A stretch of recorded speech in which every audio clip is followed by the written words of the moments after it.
Välkomna till Sveriges arkitekter på Formdesign Center i Malmö och till arkitekturdagarna. Vi genomför dagarna i samarbete med olika partners. Och jag välkomnar nu moderator Per-Johan Dahl, lektor på Lunds universitet, institutionen för arkitektur och byggd miljö, för att moderera den här timmen på temat metoder i arkitekturforskning och praktik. Välkommen Per-Johan. Hej, ni hör mig? Ja, bra. Jättetrevligt att vara här. Tack så jättemycket för introduktionen, Gunilla. Och det här är en fantastisk tradition som har börjat här i Malmö som jag hoppas kommer att fortsätta. Vi kommer från institutionen för arkitektur och byggd miljö. Och eftersom vi är en internationell grupp av forskare som är här, som jag kommer att presentera under presentationens gång, så kommer vi också köra vår presentation på engelska, precis som föregående gjorde. Så jag hoppas att alla hänger med på det. So, I mean, we're coming from academia, and as academics, we kind of represent research in architecture here at this event. And today we experience that research is becoming an increasingly important part of practice, and we thought that might be a quite interesting observation following the network of Malmö offices here during these days. And there are several reasons for this increasing interest in putting research into practice. The increasing complexities in city building basically requires new knowledge, both in design and in implementation processes. Research as a culture and the competence in research to develop knowledge becomes a strategic tool for the industry to use when acting upon the unpredictable processes that often characterize city building today. Thus, knowledge basically makes the industry economically competitive, opening up new markets. And a few years ago, the American magazine Volume published a number called The Research Turn, and in the introduction of that volume or that issue, the editor maps the relationship between knowledge development and market economy in the United States. And using data from the US Census Bureau, he shows that in 2012 the knowledge economy was 5 times larger than the construction industry. I mean, the economy coming from knowledge development, which really testifies to the economic competitiveness in knowledge development. Knowledge is generated both in academia and in practice. It may be most effective when they collaborate, we think. American universities have a long tradition of collaborating with the business sector. I mean, Nicholas Negroponte was an early example in the 1970s, in the early 70s, when he started the architecture machine group at MIT to experiment with digital design processes and cybernetics, artificial intelligence, etc. And from the private sector, we have the RAND Corporation in Santa Monica, who has worked for several decades using research in practice to develop new industries in several different sectors in the business market. A practicing architect who early made research an integral part of his practice was Frank Gehry. When his designs became too complicated to develop through conventional tools, he started Gehry Technologies Incorporation. The purpose was basically to make the French CAD software CATIA useful in the construction industry.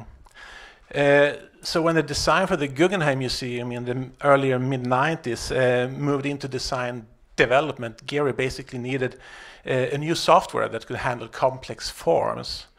And to turn them into construction documents. And with the Gehry Technologies, research and practice worked side by side to adopt the construction industry to new digital technologies. Another architect who integrated research into practice quite early was Zaha Hadid. For her, it was also the complexities in form and implementation that led her to start the research lab as a part of her architectural office. Her research lab, CHA Code, pursues experiments in digital design and manufacturing processes. And they focus a lot on investigating the possibilities in shell structures, which are double curved surfaces, often thin and relatively light, that can take quite good loads and very kind of complex loads. One result of CHA Code is this project, the Daxing Airport, which is currently being built outside Beijing. The geometry of this building consists of a steel structure that generates a system of double curved surfaces, which can withstand enormous, can take enormous spans, which minimizes the need for vertical support. And this large and open space has been designed to optimize the walking distance from security checks to the aircraft access points. Of course, looking at the construction like this, we can be really fascinated about the complexities and the magnitude of such a construction. But the interesting thing, I think, to me is that it testifies about the need for a new space. The intersection between the pervasive air traffic and tougher security controls have increased the time a traveler spends from actual check-in to the departure gate. Thus, the aviation industry needs spaces that minimizes the time for the travelers to move between these different points in the airport. And I think this is very interesting that we see here how society needs new kinds of spaces and how research can facilitate the construction of these new spaces. So, in order to be competitive, the construction industry must respond to the changing demands that characterizes the present. And that can be done in different ways, both in research, in academia, and also in practice. But what we do need in common, both academia and the practice and industry, in order to do this, is methods. Without methods, it's very difficult to develop new knowledge, and thus our presentation today that will focus on methods that may bridge academia and practice in the goal of developing new knowledge. So I will introduce my colleague here, Gunnar Sandin, who will take over and continue talking more kind of broadly about what methods is and how we can think about them. So welcome, Gunnar. I can do this also. Thank you. Thank you, Per-Johan.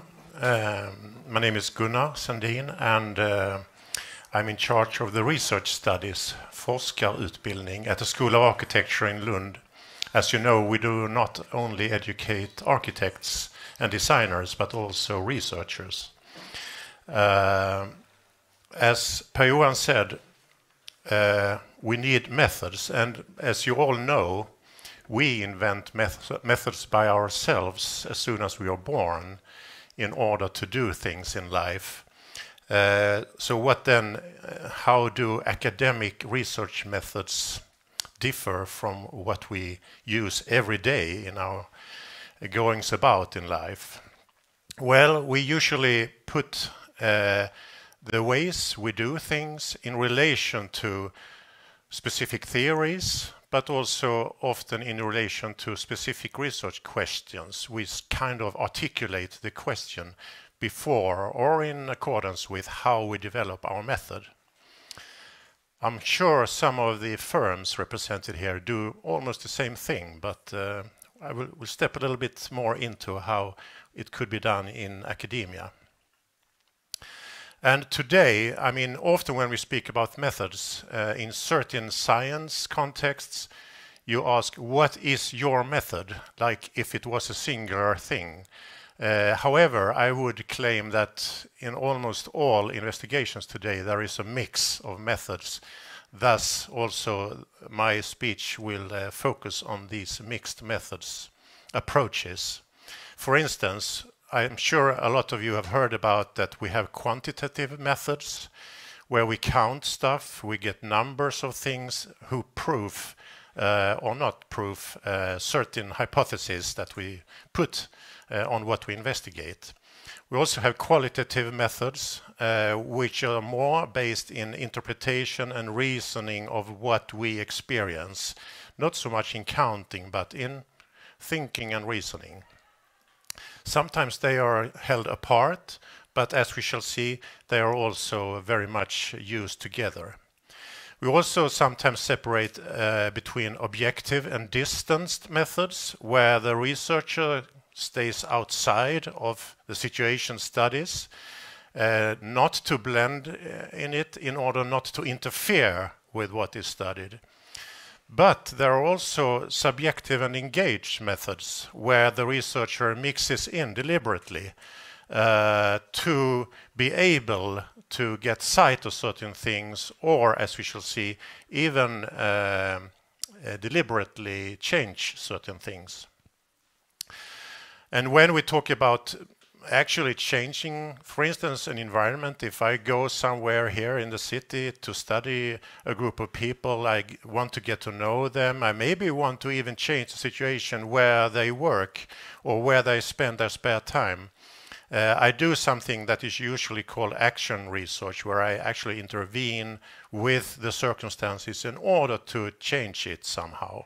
Still, I can call it research, even though there is a lot of controversy between different camps in research, where some strict scientists would say, well, action research is per definition not research, it's something else.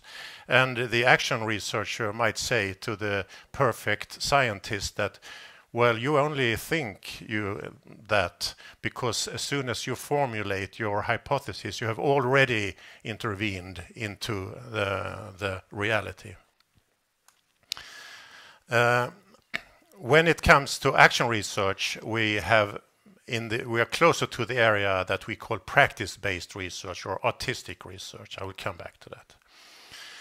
And when we speak about mixed methods, these can be, of course, rationally employed, such as, you have, for instance, interviews of a community or a working person, or you have observations of something. To see what are the effects of architecture in this place, for instance. Then you may start with small numbers, and I'm sure this resembles a lot of what you do at firms as well. You start with small numbers, you may adjust after that your research design, and you make it with larger numbers where you get maybe valid statistics. Now I'm talking about quantitative methods. But you're maybe not satisfied with that. You want to go deeper into certain specific details, and you add some quantitative questions, specific knowledge. One might even separate between what is often called fixed mixed research methods and emergent mixed research methods. The first one where you decide from the beginning exactly how you will mix different methods, and then you apply for money or whatever you do and pursue that. But there are also emergent mixed, where you sort of adjust to the situation you study, make more ad hoc solutions.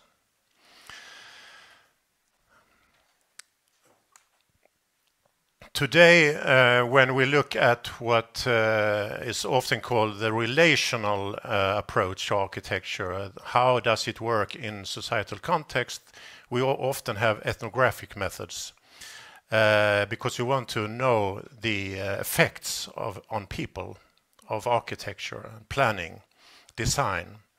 And one such example is Albina Janeva, who also wanted to know how exactly do designers work.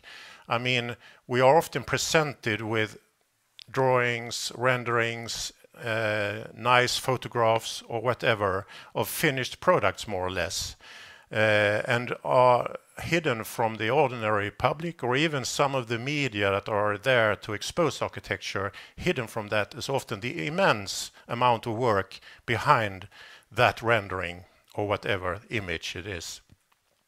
And she spent a couple of years at the Office of Metropolitan Architecture trying to understand what was the daily goings on, what were the relations, what were other actors linked to the firm, etc.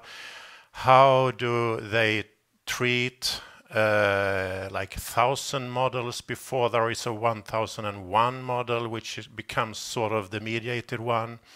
How do they use, reuse, store, archive, etc., earlier models? But also who are actually involved in this? Who is the architect, which is not, which is, as I said, often added with an S when it comes to this. Then her work often goes sort of against the work promoting one genius architect. When it comes to action research and practice-based research, artistic research, there could be said to be some differences between these, of course, but common is that you get closer to the professional practice, sort of implying what you could call making observing sequences. One example of a mixed academic and practice kind of method is those used by AAA and the architect and professor in architecture in Sheffield, Doina Petrescu, and their work in Paris with neighborhoods that have been exposed as either specific or downward or socially troubled or whatever, and starting to create activities in such neighborhoods, such as greening or farming or different types of activities, cultural activities that can make locals engage in their own community in new ways. And since she and her companion Constantin Petcu are architects, they are also interested in how establishing several of them, this is in Paris, and how they link into an urban network where different communities in Paris can sense that there are others also doing this, what we are doing in our local part here. And they also then render possible ways of proceeding, always working with low budgets, but still making architectural proposals and realizations like this one. Half activist, half also sort of making sure that we have access to this site, negotiating with different parts in the city. I will end. How many minutes do I have?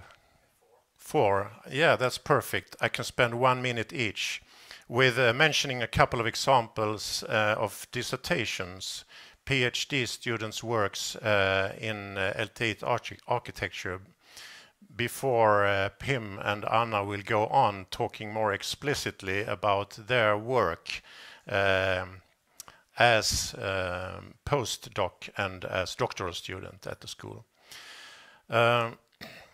This is one example. I have been involved in all of these as a supervisor, and this is one example where Kajsa Lavacek-Schörner presented in 2006 this dissertation about walking in the city.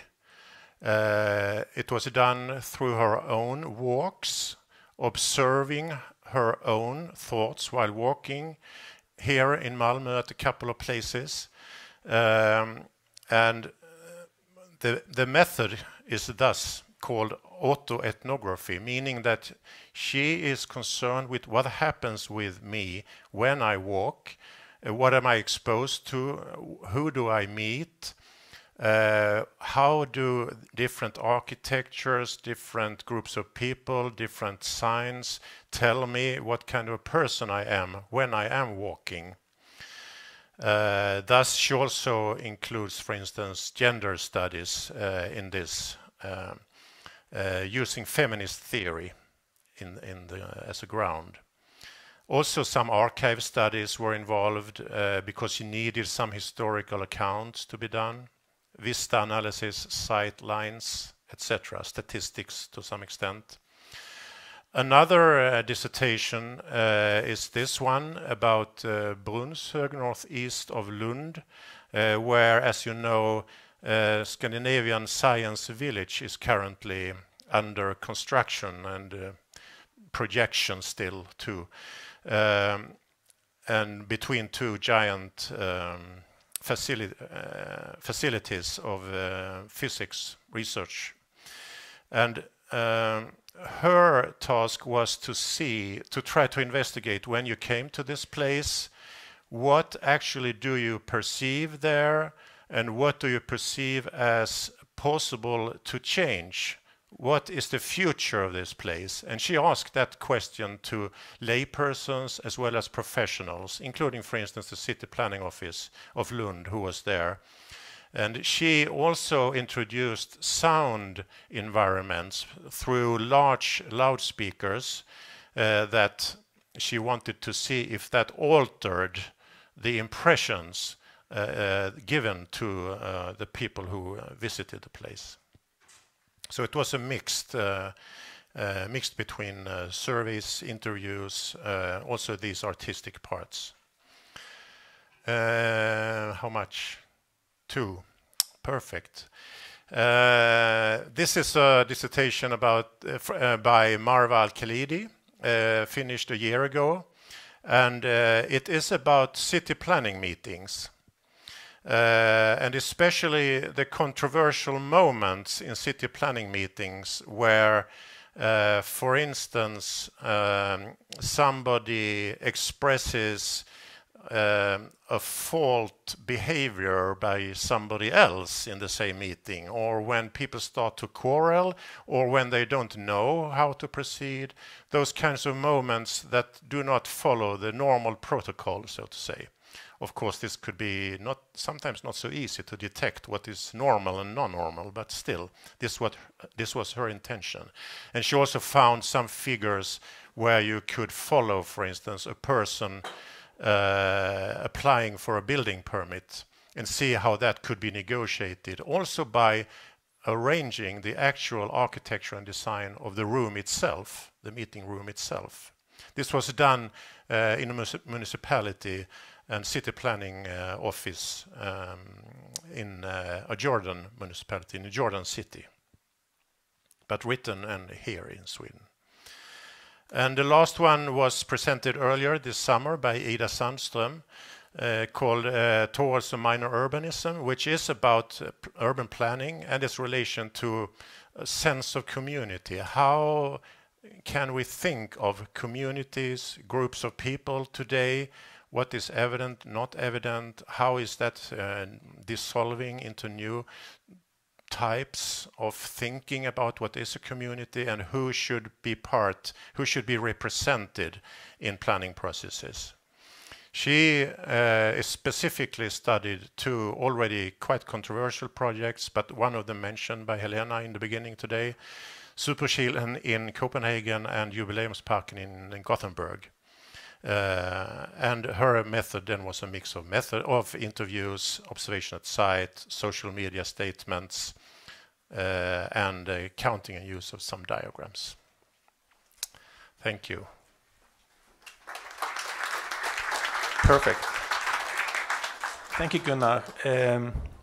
Excellent. Now we're going to continue here with Pim Kamal Mattsson, a colleague also from the department, of course, and focusing on environmental psychology. And Pim Kamal will be a little more specific, talking more in depth, I think. Gunnar gave us a kind of a context here, so we're looking forward to listening to you.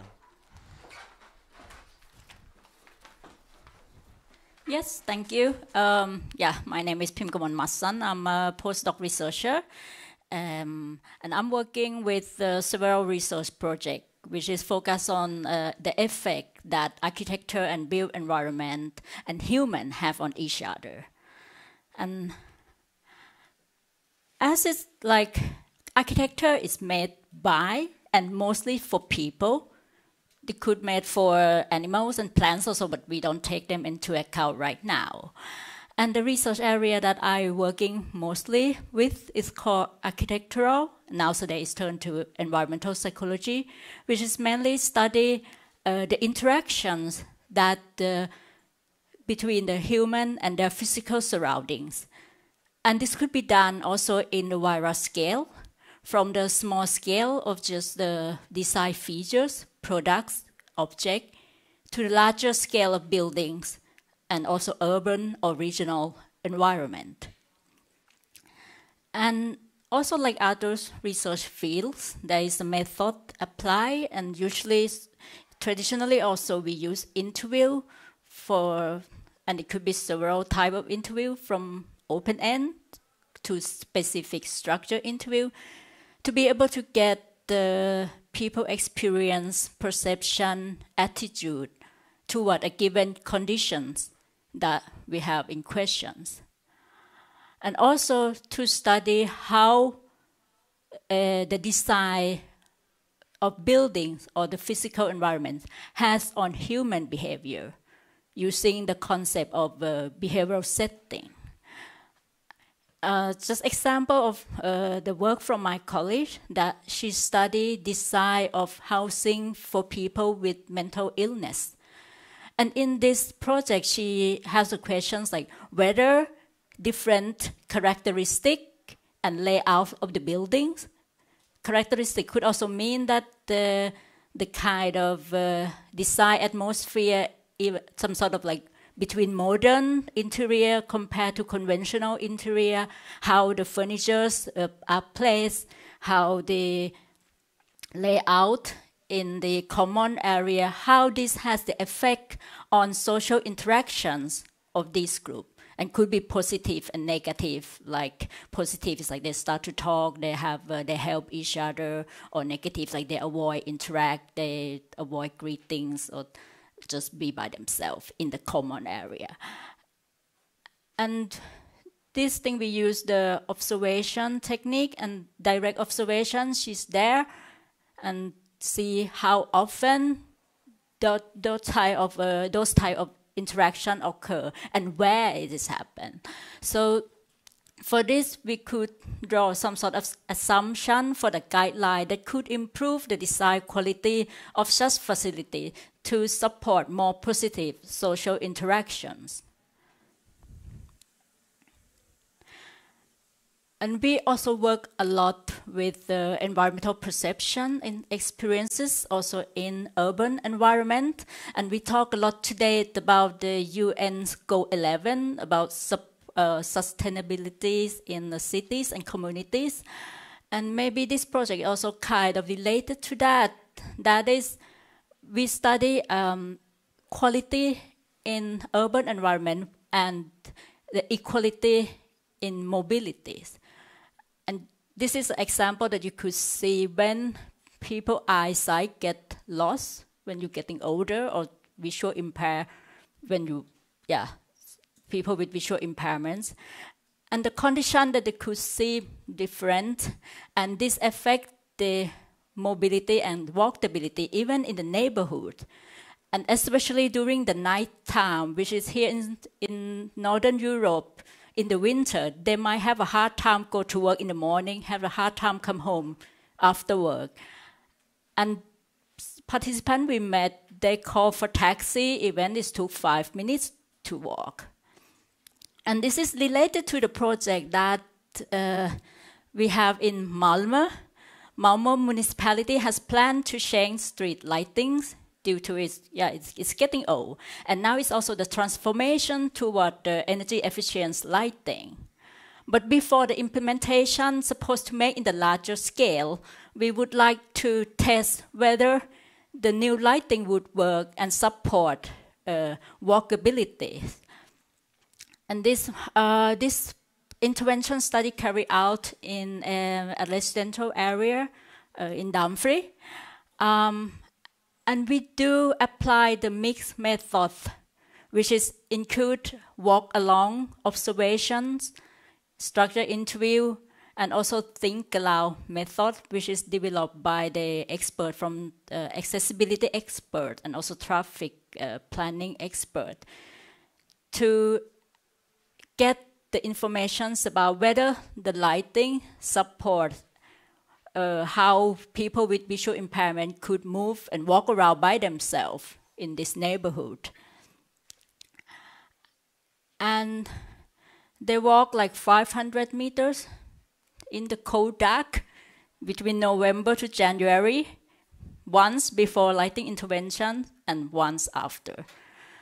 And we compare the result we got, and we got to see that there is a positive, that the test person abilities to move and to walk for the whole route has increased after the lighting interventions.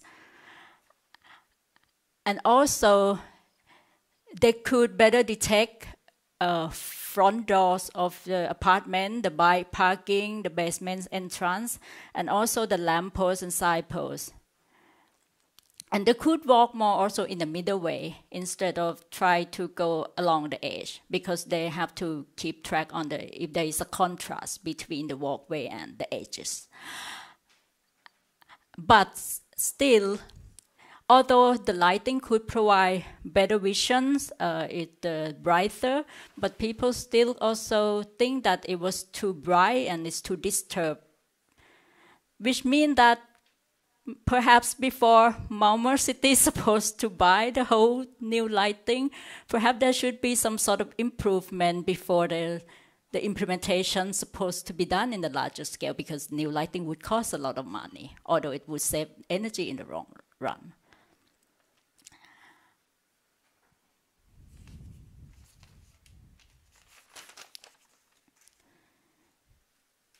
And yeah, this is a way to evaluate the quality of the built environment in urban areas.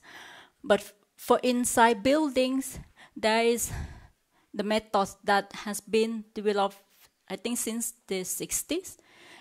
It's called post-occupancy evaluation, which is can be used to understand how building users actually use buildings and its impact on the building performance. And it's like what it sounds like. Post-occupancy evaluations is an evaluation of a physical space after the user has occupied it. And this be in the kind of last step in the design cycle, which is normally no one lift it up. We usually think when it's the use phase of the building, then it's ended. But it's so rare that the building has been evaluated by the user. And from the architect viewpoint, from the professionals also, they think that the post-occupancy evaluation is about to understand the experience of building user for both good and bad, and how the building is actually performing when finished, and taking several aspects into account, such as energy efficiency, user satisfaction, productivity, health, and also well-being. And then the next project can learn from it. And this is good for those who are interested about improving the past design and also the kind of building that could be a prototype.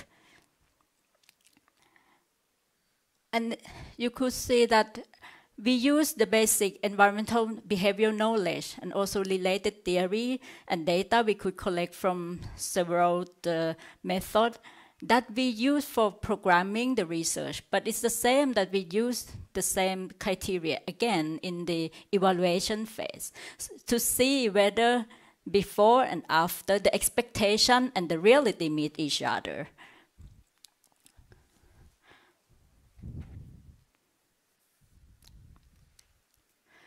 This is just the sample of method that is usually used for post-occupancy evaluations. It's a questionnaire because it could get more larger numbers of users. And this is an example of the public library in New South Wales. And this is part of the public perceptions, and they want to know about the aesthetic quality, whether the people feel welcoming, feel safe, and wayfinding, whether it's easy to find a way by themselves, and whether this provide a comfortable space, and also about how this could provide the learning environment. And it's not just a part of to get public perception, but it's also to get technician perception from the maintenance perspective included in the template as well, and also the librarian, which is also the group of users, whether they could get the productivity of whether this affect their workflow.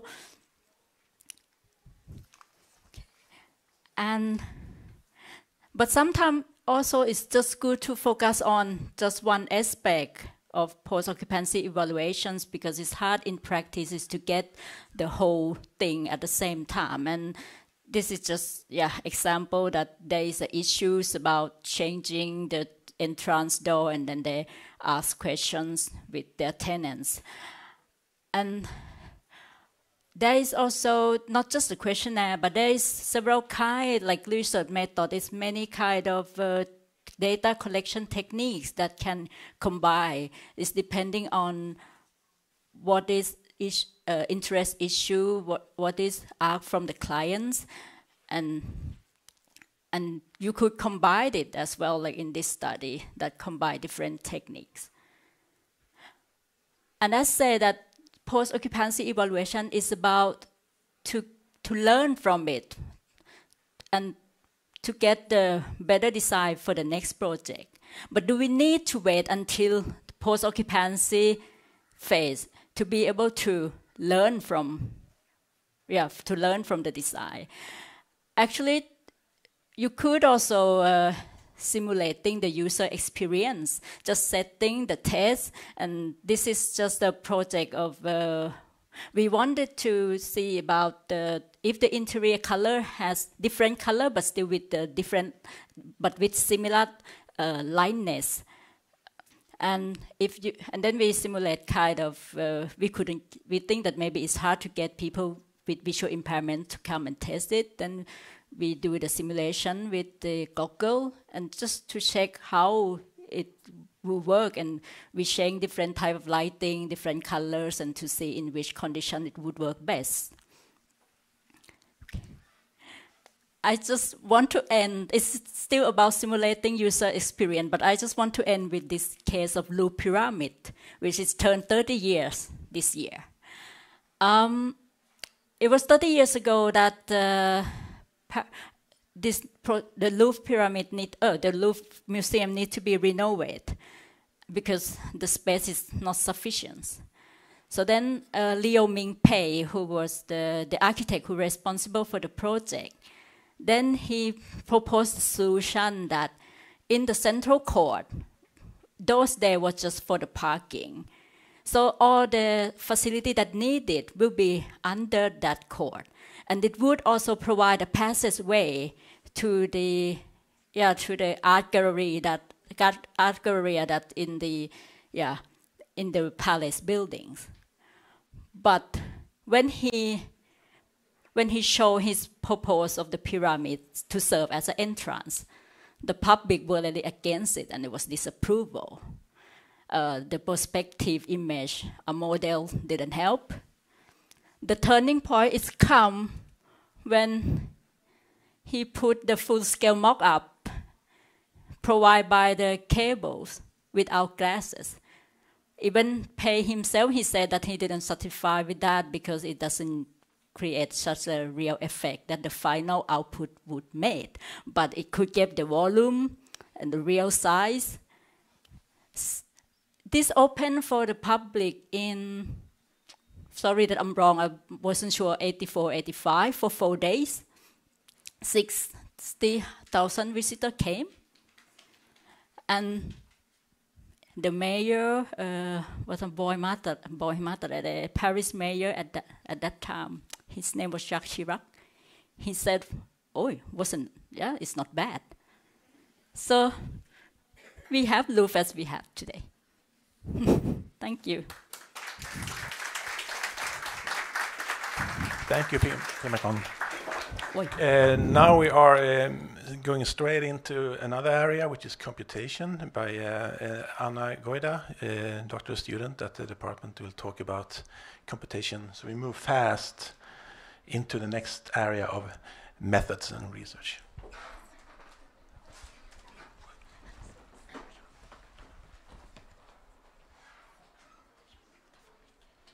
Yes. Hello. So since we already had an overview of different research strategies, I'm going to talk to you about research by design, which is a method that I'm following in my work as a doctoral student at LTH. So it is accepted that research is important to architecture. However, sometimes it is difficult to bridge it with practice. This method employs strategies from both arenas. However, this is also why it has been questioned by both sides.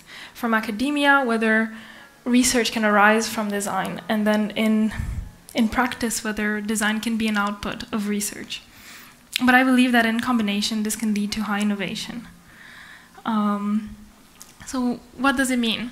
Research by design concerns the ways in which design and research are connected for the purpose of producing new knowledge about our world through the act of designing. The more traditional research methods work by reducing to simpler elements and then extrapolating to make general laws, while research by design allows design to engage with the complexity of our world due to the non-linear process of design itself. So while simplifications can be very useful for a large number of reasons, research by design offers a way for engaging with complex questions in the field of architecture. So how do we do this? By using the methods of architecture, such as sketching, drawing, digital and physical models, prototypes, and tests, but done systematically, and then critically assessed and evaluated before new iterations are being done. So this method is applied in different areas, but to the field of digital fabrication and computation is highly relevant. As we know, architecture is shaped by its tools, and as new ones are emerging, it is important that we understand them and develop ways of using them. So this is why it is through testing and engaging with the material and its tools in a systematic way that research by design takes place. This allows us to shorten the time of design iterations, therefore producing more complex designs in less time. Like in the example here by Philippe Morel, the chair series, where they use genetic algorithms to generate hundreds of chairs and then selected few of them for fabrication. So now I will take you through a few examples of where this methodology has been applied into concrete projects. These are from different places in Europe. This is Hybrid Tower, a project that I have been involved in the later stages of construction. It's a 9-meter high structure that is very lightweight, so that it can be carried by only 6 people. It was firstly built in Copenhagen and then in Porto, in Portugal. This is a project that has been done by CETA at the Royal Danish Academy of Arts in Copenhagen. It's called hybrid because it integrates the two complementary forces of tension and compression within a material system of knitted textile and glass fiber rods. So besides the tower itself as an output, this project has developed a new modeling practices for understanding hybrid models, a new material system, and computational tools of how to design these. So using these, multiple design iterations have been created, then evaluated for different criteria. Digital tools allows us to generate large number of designs and then test them efficiently for different parameters, such as structural performance, amount of material used, designs, and others. And this is done not only digitally, but physically as well, through prototypes and models.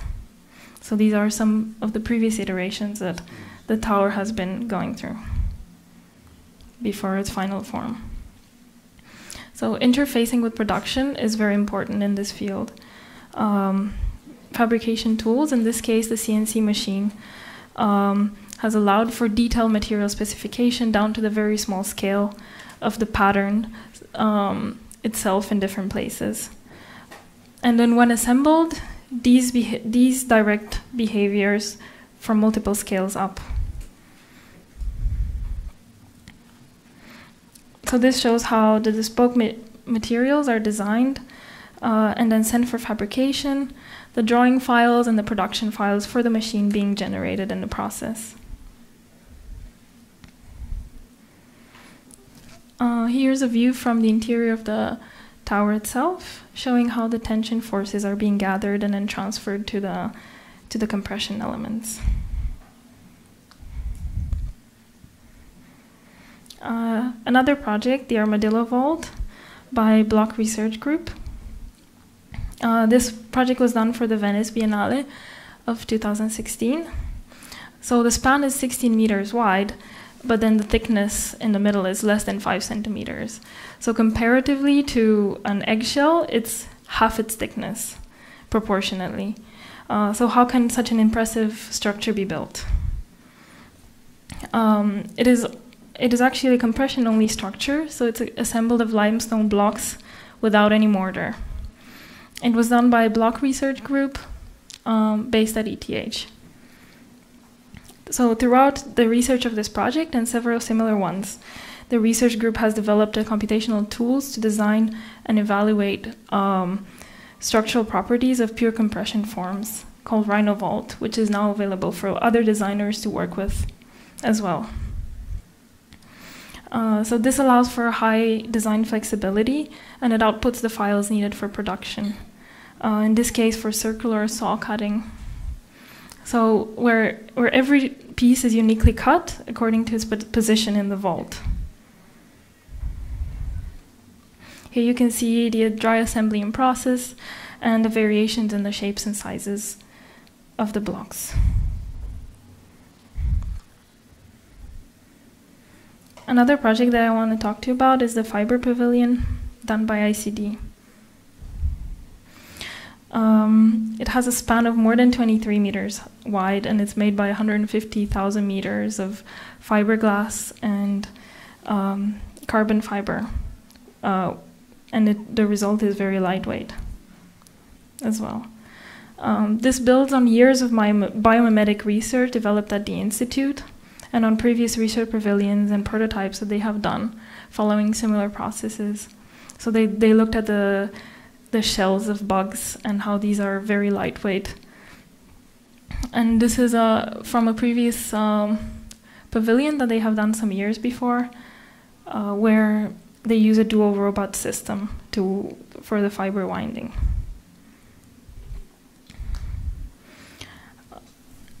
So these building components are produced by robotic coreless filament winding. This is a novel fabrication method developed by ICD research group themselves, along with the material system. As you can see, the fibers are being wound by a robotic arm between two rotating ends. So in this way, the architecture component and its form emerges through the layering of the fibers without the need for molds or internal support and without producing any waste material. Each of the members, again, is unique and individually designed, which would be very difficult to achieve through a linear workflow and standard means of production. Therefore, they have developed a computational system where design, structural engineering, and robotic fabrication are interconnected in a feedback loop. In this way, the fiber pattern, density, location, as well as the sizes and the position of the members themselves can be changed throughout the design process while ensuring fabricability of each element. Here you can see how the components come together. And the structural forces are being carried only by the fibers. so while the members themselves remain hollow.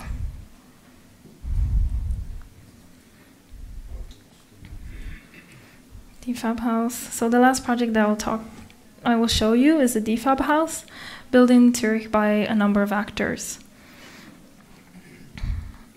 So it's done by researchers from 8 research groups from NCCR, which is a digital fabrication center based in ETH.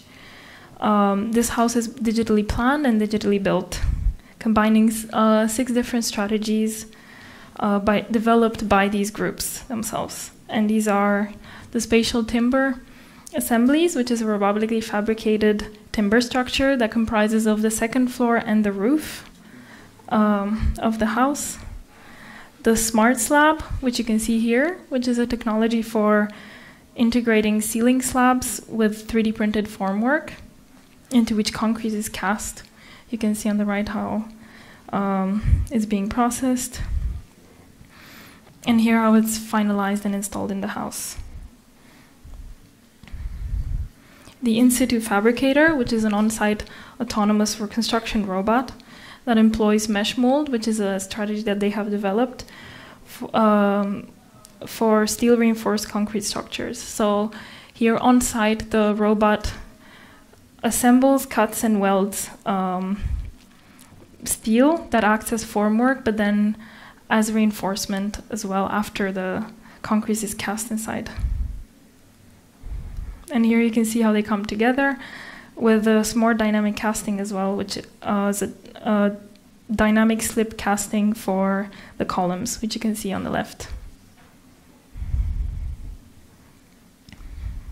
So to conclude, the strategy combines methodological research and form finding into an experimental approach, where design, data, materials, and production are interconnected, leading to innovative results.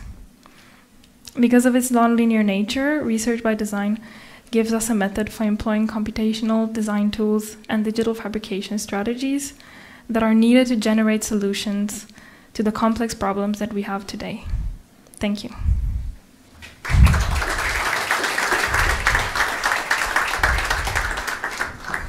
Thank you, Anna. Thanks. So to wrap this up, this brief presentation has argued that the integration of research and practice is could be successful to both parties, and we want to close this presentation with this quote by Lebbeus, who reminds us that we learn little from a raw answer to a given problem, but we learn much from the method of finding an answer, because that process, the method, anticipates variables in similar problems. And I think that's a kind of a conclusion that we would like to give to you. I don't know if we have time for any questions here or discussions among us, or how. A couple of minutes. Sure. A couple of minutes. So please, my colleagues, I invite you to the stage again. We thought about. I was thinking about when we presented here that we have shown a variety of methods. I mean, mixed methods and different methods that are kind of focusing on specific areas of research within the discipline of architecture. And I'm sure it may be difficult for the audience to know. Perhaps someone is thinking about how can we find these methods? I mean, where do we find methods to use? I mean, for our practice or our research. Do you have any suggestions? I mean, there are of course all search engines like Google Scholar and stuff like that, and you can also look into, find research journals. That's how researchers usually find other researchers' work. But if you want to find what kind of methods can I use in my practice, for instance, Boverket, I don't know if those people are still around. Yeah, they are right now making a survey of how can academic research be implemented into practice. So, and we have made a contribution to that investigation. And I think also the other research funders like Energy Agency that is now also funding a lot about building and also human behavior in building, how this affect the energy use. And they usually have the funding program website, which is summarize the research project that get funded, and in the in the short way that summarize everything. In the popular way also, so would be easy to find. Easy to find, yeah. Yes. Do you have any suggestion for the no, design just research? that a lot of the project that I have talked about, the output is not just the project, but also sometimes articles and publishing. So you can find many of the methodologies that they have employed online. So. Thank you. Can I just add? I think you're very. I have a very convenient answer to your question. Behind my back here is this sort of 3 kilograms of book, which is the result of a 6-year project, a collaboration between the 4 schools of architecture in Sweden called Architecture in Effect. And this double book is devoted to, one part is devoted to the social effects of architecture that we have discussed a lot. This is quite new, so I can hardly open it. Yeah. That is devoted to the social effects of architecture, which has been discussed quite a lot today, I've heard. And the other one, which is called After Effects, is actually a book about methods and theory in architecture. So please be kind if you would like to look into this book. I place it at the table down at Tove's place at the corner of the room here. Thank you.